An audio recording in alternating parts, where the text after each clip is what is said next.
Hello everyone, स्वागत है आपका इस प्यारे से यूट्यूब चैनल पे। मेरा नाम है शौर और मैं बीएससी नर्सिंग सेकंड ईयर का स्टूडेंट हूँ।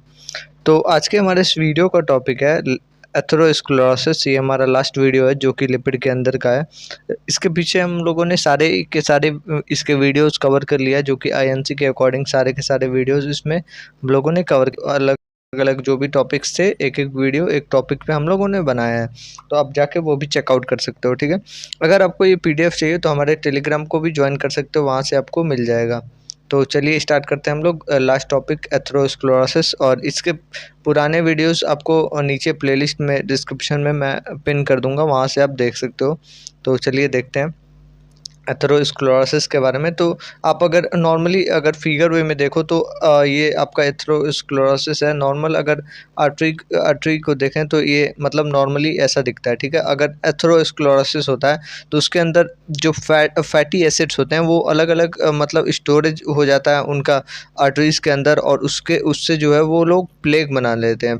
और प्लेग की वजह से जो ब्लड का सर्कुलेशन और जो भी मतलब वाटर और सॉरी ऑक्सीजन और जो भी न्यूट्रिएंट है बॉडी के अंदर वो उसका सही से सर्कुलेशन नहीं होता है। उसकी वजह से बहुत ज़्यादा मतलब प्रॉब्लम शुरू हो जाती है। अलग अलग अलग इसके प्रोग्रेस अगर देखें तो इसमें पहले तो फॉर्मेशन होगा, फिर ग्रोथ, और इसमें रप्चर स्टार्ट हो जाता है, फिर ब्लड क्लॉटिंग होना स्टार्ट हो जाता है, और यहाँ पे स्टोरेज होके ये ब्लॉक हो जाता है पूरा, और इसकी वजह से सीवियर केसेस स्टार्ट हो जाते हैं। तो इसके हम अगर डेफिनेशन की बात करें, एथेरोस्क्लेरोसिस जो होता है एक क्रोनिक इन्फ्लेमेटरी डिजीज़ होता है जो कि मतलब कैरेक्टराइज होता है डिपोजिशन ऑफ लिपिड से, ठीक है। ये स्पेशली मतलब इसका जो लिपिड है, लिपिड जो आर्टरीज है हमारा, आर्टरीज के ल्यूमेन में जाके फंस जाता है, और इसकी वजह से मतलब हमारा जो सही से मतलब सर्कुलेशन नहीं हो जाता है, और इन्फ्लेमेशन, क्रोनिक इन्फ्लेमेशन स्टार्ट हो जाता है। और इसके अंदर जो स्पेशली अगर देखें तो स्पेशली जो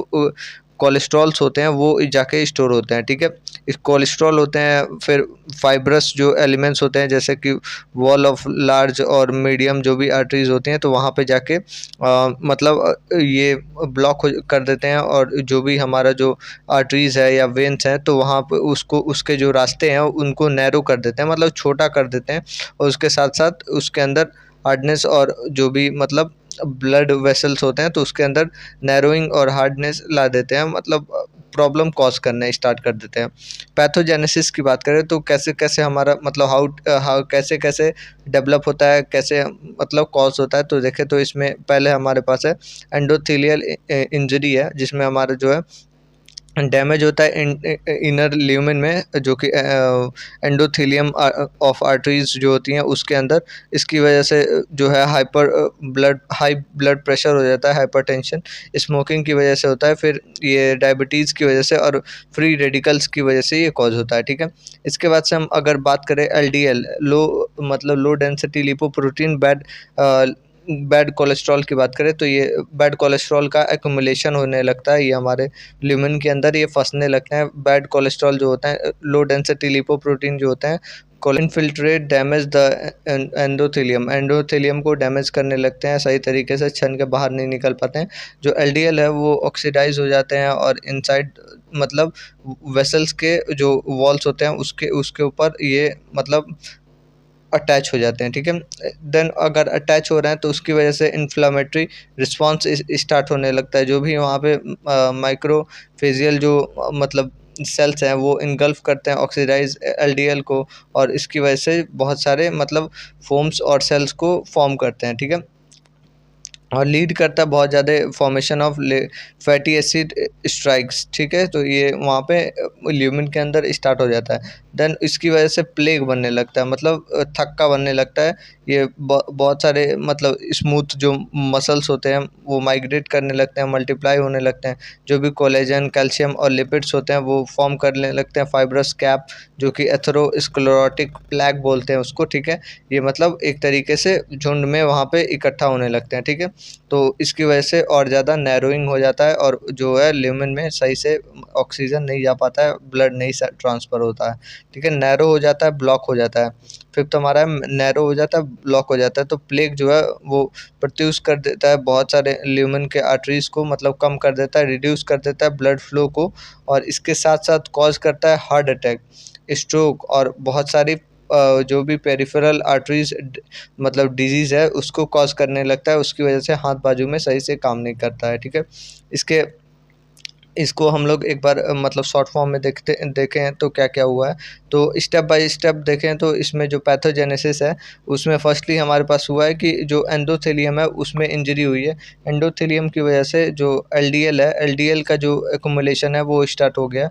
एंड ये जो एक्युमुलेशन हुआ है, बैड कोलेस्ट्रॉल लेवल बढ़ गया है वो ल्यूमेन के अंदर। उसकी वजह से जो है वो बहुत ज़्यादा माइक्रोफेजियल जो मतलब सेल्स हैं जो कि आके वहाँ पे सफाई कर रहे हैं।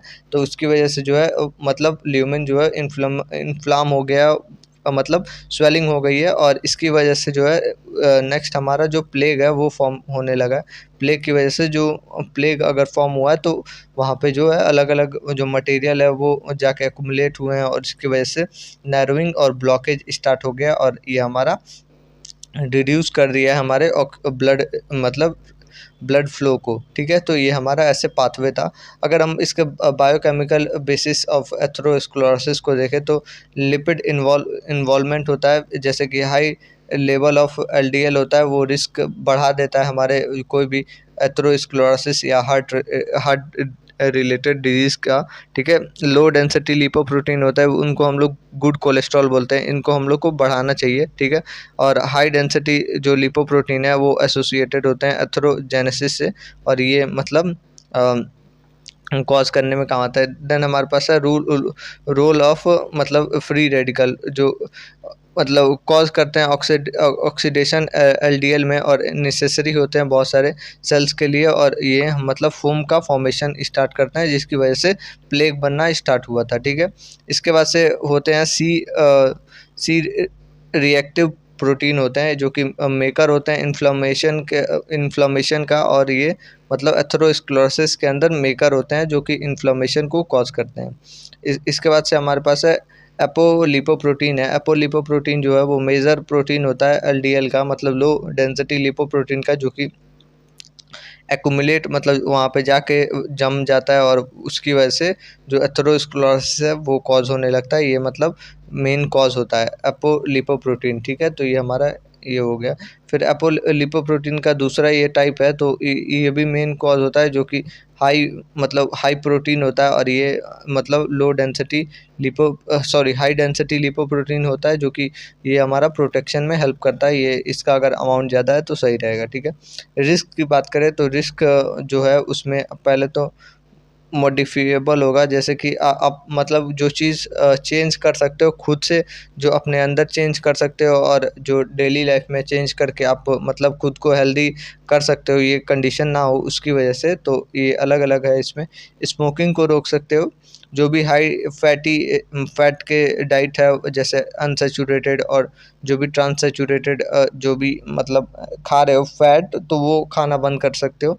लैक ऑफ जो एक्सरसाइज है उसको भी मतलब बढ़ा सकते हो। ठीक है, ये हाई ब्लड प्रेशर है तो उसको घटा सकते हो। ये सब अलग अलग कंडीशंस हो सकती हैं। ठीक है, डायबिटीज़ मेलाइटस हो सकता है।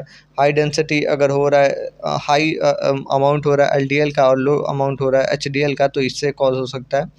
देन हमारे पास वो चीज़ है जो कि मॉडिफाई नहीं हो पाता है, तो इसमें हमारा एज है। ठीक है, जेंडर हो सकता है, मोर मतलब मेल के अंदर होता है, और जेनेटिक और फैमिली हिस्ट्री हो सकती है। तो ये हमारा नॉन मॉडिफिएबल है। ठीक है, इसके बाद हम लोग हाईलाइटेड पॉइंट को देखें तो इसमें क्या क्या हमें याद रखना चाहिए।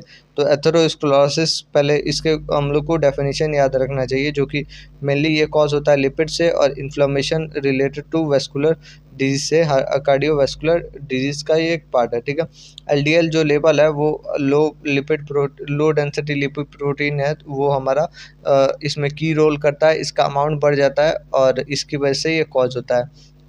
ऑक्सीडाइज करता है और अटैच करता है माइक्रोफेजियल को, और फोम सेल्स बनाता है, और इसकी वजह से एक्युमुलेशन और प्लेग का फॉर्मेशन होने लगता है। और एचडीएल अगर देखें तो एचडीएल जो होता है वो प्रोटेक्टिव इफ़ेक्ट दिखाता है और इसमें जो प्लेग है उसको नहीं बनने देता, हेल्प करता है मतलब रिड्यूस करने में। रिस्क जो फैक्टर की बात करें तो high density lipoprotein high fatty diet नहीं लेना चाहिए, स्मोक नहीं करना चाहिए, डायबिटीज़ से बचना चाहिए और जो भी सेडेटिव लाइफ स्टाइल है उससे नहीं करना चाहिए, ठीक है। इसके बाद से अर्ली डिटेक्शन में देखें तो इसमें जो है थ्रू लाइफ मतलब बहुत ज़्यादा लिपिड्स प्रोफाइल को और जो भी मतलब डिटेक्ट कराना चाहिए सही टाइम पे। सीआरपी जो होता है वो इनिशियली लेना चाहिए, हमेशा टेस्ट कराते रहना चाहिए आपके फिजिकल हेल्थ का। तो ये आपका एथेरोस्क्लेरोसिस था। अब इसके आगे हम लोग बात करेंगे प्रिवेंशन और इसके लाइफ स्टाइल जो भी हम लोग चेंज कर सकते हैं बायो केमिस्ट्री के अकॉर्डिंग, ठीक है। तो इसमें पहले तो हम लोग ईट कर सकते हैं, जो भी हम लोग खाएंगे वो अनसैचुरेटेड फैट हो, जो ओमेगा 3 और ओलिव ऑयल से मिल के बना हो। एक्सरसाइज कर सकते हैं हम लोग डेली, और ये जो है एक्सरसाइज हमारा इंक्रीज़ करेगा एचडीएल अमाउंट को। अवॉइड कर सकते हैं हम लोग ट्रांस फैट और प्रोसेस कर सकते हैं हम लोग फूड को। यूज़ कर सकते हैं हम लोग स्टेन लॉ और एलडीएल लेवल को, जो कि इंक्लूड होता है हमारे इनबिट करता है हमारे एचएमजी और कोएंजाइम को, जो कि बायो केमिकल का एक पॉइंट होता है। और इसके अंदर अगर नर्सिंग हम लोग इम्पोर्टेंस की बात करें तो ये इसके अलग अलग इम्पोर्टेंस को हम लोग फॉलो कर सकते हैं, अंडरस्टैंड कर सकते हैं हम लोग। फर्स्टली लिपिड प्रोफाइल को, जो कि हेल्थ एजुकेशन में बहुत ज़्यादा इंपॉर्टेंट होता है। और देन सेकेंडली हम लोग आइडेंटिफाई कर सकते हैं पेशेंट के रिस्क को और कार्डियोवास्कुलर डिजीज़ को गाइड कर सकते हैं हम लोग पेशेंट को, डाइट को, लाइफ स्टाइल को, और उसको मॉडिफाई कर सकते हैं सही तरीके से। तो ये हमारा यहाँ पे ख़त्म होता है। अगर आपको इससे रिलेटेड कोई भी क्वेरी हो या फिर कोई भी प्रॉब्लम हो तो आप नीचे कमेंट करके पूछ सकते हो। और अगर आपको ये पीडीएफ चाहिए तो हमारे टेलीग्राम को भी ज्वाइन कर सकते हो, वहाँ से आपको ये मिल जाएगा और आप देख सकते हो। और नेक्स्ट वीडियो में हम ये वाला चैप्टर तो वैसे कंप्लीट हो गया, अब देखते हैं आगे क्या करना है। Thank you, have a good day.